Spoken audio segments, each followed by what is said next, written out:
دیکھیں میں نے پہلے بھی یہ بات کی ہے کہ صدر صاحب نے 2 محاذ کھولے ہیں جی، ایک عدالتی محاذ ہے اور ایک سیاسی محاذ ہے،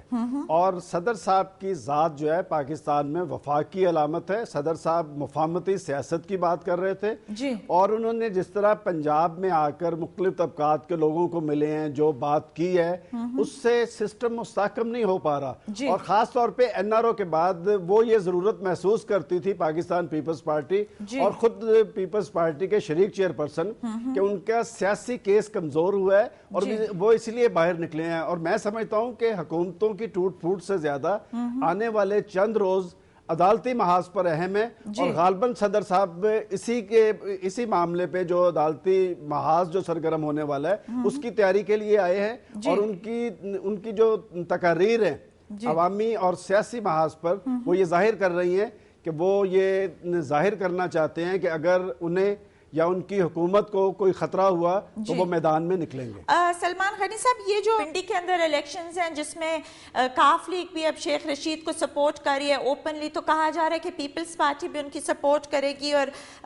NA 123 لاہور میں بھی یہ لوگ مل کے الیکشن کنٹیسٹ کریں گے نون کے کینڈیڈیٹ کے خلاف، ایون اگر اوپنلی انہوں نے کینڈیڈیٹ کھڑا نہ کیا، تو اس پہ آپ کیا سمجھتے ہیں؟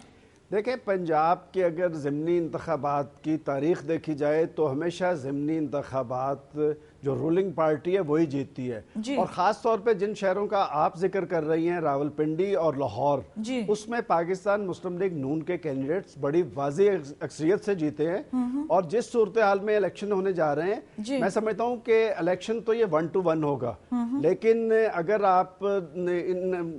عام انتخابات کے نتائج دیکھیں تو اس میں انہی نشستوں پر پاکستان مسلم لیگ نون کے امیدواروں نے بڑی واضح اکثریت سے یہ سیٹیں جیتی تھی۔ میں سمجھتا ہوں کہ اپوزیشن کا حق ہے اور اپوزیشن کوشش کرے گی کہ وہ ایک امیدوار لائے، اس سے گرما گرمی تو پیدا ہوگی، سیاسی بخار بھی چڑھے گا، لیکن جیتیں گے وہی جن کی یہ نشستیں ہیں۔ اگر یہ لوگ ودرا کر لیں پیپلز پارٹی اپنی سپورٹ اور اپنے وزیر ودرا کر لیں، اور تو پھر میاں صاحبان کا کیا ہوگا؟ بیکاز کاف لیگ والا جو فارورڈ گروپ ہے وہ تو ووٹ نہیں کر سکتا، اگر ووٹ آف کانفیڈنس ہو تو پھر یقیناً میاں صاحبان کو پرابلم فیس کرنا ہوگا ان دا پنجاب اسمبلی۔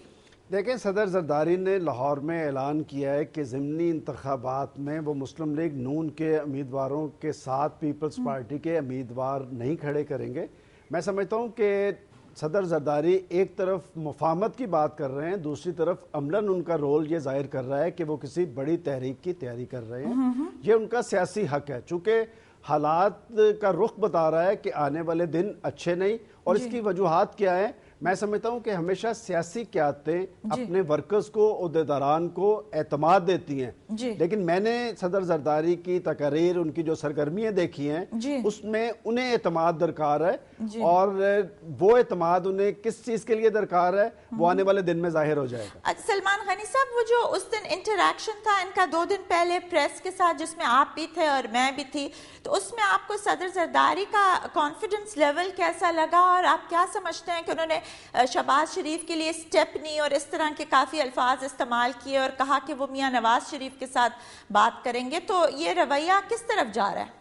دیکھیں آپ جس میٹنگ کا ذکر کر رہی ہیں انہوں نے اخبار نویسوں کے سوالات کا کھل کر جواب دیا ہے، سوائے ایک سوال کے۔ آپ جانتی ہیں جب میں نے ان سے پوچھا کہ پاکستان کے گلی محلوں میں احتساب کی تحریک بھی جاری ہے اور لوگ یہ سمجھتے ہیں کہ جن لوگوں نے ملک کی دولت کو لوٹا ہے ان کا احتساب بھی ہونا چاہیے، تو انہوں نے غالباً اس سوال کا جواب سے انہوں نے اوائڈ کیا تھا۔ میں سمجھتا ہوں کہ احتساب کی تحریک جاری ہے۔ جہاں تک آپ نے میاں نواز شریف صاحب کے حوالے سے اعتماد کی بات کی صدر زرداری کی، تو اس میں کوئی شک نہیں کہ میاں نواز شریف نے بہت زیادہ ذمہ دارانہ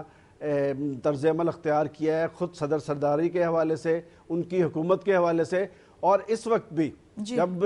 میاں صاحبان ملک سے باہر ہیں، کئی افواہیں اور چیمگوئیاں جاری ہیں، میں سمجھتا ہوں کہ وہ یہاں آ کر دوبارہ وہ ایسی صورتحال طاری نہیں کرنا چاہتے جو 90 کی دہائی میں جس کی وجہ سے ملک کے اندر جو جاری جمہوری سسٹم تھا اسے نقصان پہنچا، اور اب بھی گیند ان سیاستدانوں اور حکمرانوں کے کورٹ میں ہے۔ میں سمجھتا ہوں کہ موجودہ حالات کسی قسم کی محاذرائی، کشمکش اور تناؤ کے مرتکب نہیں ہو سکتے، اور اگر سیاسی قیادت نے اپنی قومی مفاہمت کے ایجنڈا کو چھوڑ کر محاذرائی کی صورت اختیار کی تو پھر حالات ایک نیا رخ اختیار کر سکتے ہیں. اس نئے حالات میں ملک کے اندر مڈ ٹرم انتخابات بھی ہو سکتے ہیں, کسی نیشنل گورنمنٹ کا قیام بھی ہو سکتا ہے, اور میں یہ کہنا نہیں چاہتا کہ پھر ہو سکتا ہے کہ اب تک کی جو ان حکومتوں کی کارکردگی ہے کوئی اور